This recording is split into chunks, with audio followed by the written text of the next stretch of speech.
Durga jewellers తెలంగాణలో మొట్టమొదటి factory outlet మన కొత్తపేటలో ఫిబ్రవరి 14న గొప్ప శుభారంభం.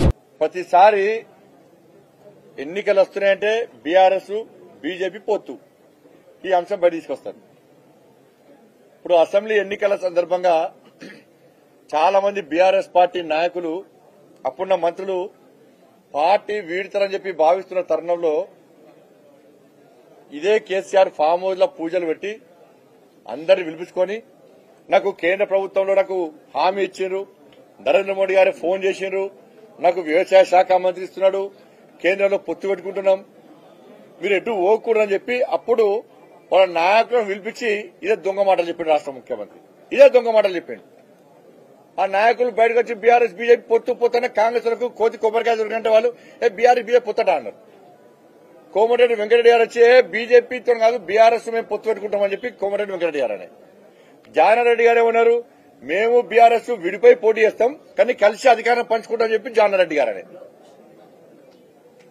మళ్ళా ఇప్పుడు ఏమంటారంటే ఇప్పుడు బీఆర్ఎస్ పార్టీకి సంబంధించినటువంటి సిట్టింగ్ ఎంపీలు బీఆర్ఎస్ పార్టీకి సంబంధించిన సిట్టింగ్ ఎంపీలు కొంతమంది బీఆర్ఎస్ పార్టీ సీనియర్ నాయకులు కూడా భారతీయ జనతా పార్టీలో చేరుతారని చెప్పి ఇలా సిద్దమైన తర్వాత మళ్ళా కేసీఆర్ ఫామ్ హౌస్ వేదికగా మళ్ళా బీఆర్ఎస్ పార్టీ నాయకులు పిలిపించి ఢిల్లీ నుంచి ఫోన్ వచ్చింది, లేదా కాంగ్రెస్ పార్టీ వాళ్ళు ఫోన్ చేసిండ్రు, అయితే వాళ్లతోనో వీళ్ళతో కలిసిపోదాం, కేంద్రంలో మళ్ళా మోడీ ప్రభుత్వం ఏర్పడబోతున్నది, మీరు బీజేపీలో ఓకండి,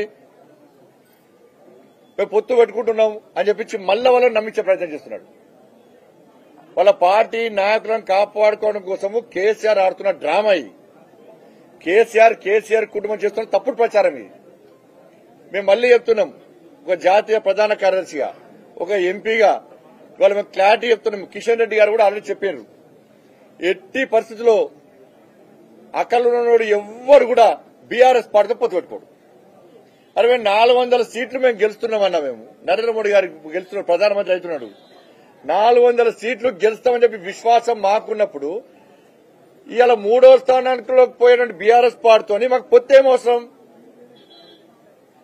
ఎవడన్నా మెడకాయ మీద తలకాయ ఉన్నాడు, కేసీఆర్ భాషల మెడకాయ మీద తలకాయ ఉన్నాడు ఎవ్వడు కూడా బీఆర్ఎస్ పార్టీతో పొత్తు పెట్టుకోడు. ఇంతకంటే క్లారిటీ ఏం లేదు. ఇక మెడకాయ మీద తలకాయ ఉన్నాడు ఎవ్వరు కూడా బీఆర్ఎస్ పార్టీతోని పొత్తు, అది మునిగిపోయే నావ బీఆర్ఎస్ పార్టీ. ఒక్క సీట్ రాదు పార్లమెంట్ లో, 3వ స్థానానికి పోతుంది. మేము ఎందుకు పొత్తు పెట్టుకుంటాం పార్టీతోని? కాబట్టి ఇవన్నీ కూడా తప్పుడు ప్రచారం చేసి ఇలా మళ్ళా ప్రజల దృష్టి మళ్లించే ప్రయత్నం చేస్తున్నారు. ఇవి కూడా ప్రజలు పట్టించుకోరు.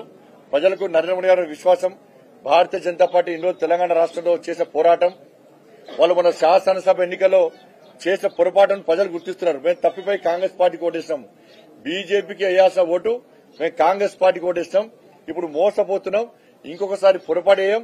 ఇప్పుడు పార్లమెంట్ ఎన్నికలు గాని నెక్స్ట్ శాసనసభల ఎన్నికలు గాని ఎట్టి బస్సులో భారతీయ జనతా పార్టీకే ఓటేసి తీరుతామని చెప్పి ప్రజల్లో కూడా విశ్వాసం ఏర్పడ్డది. అందుకే ఎన్నికల ప్రచారంలో భాగంగానే ఇవాళ ఈ నెల 20వ తారీఖు నుంచి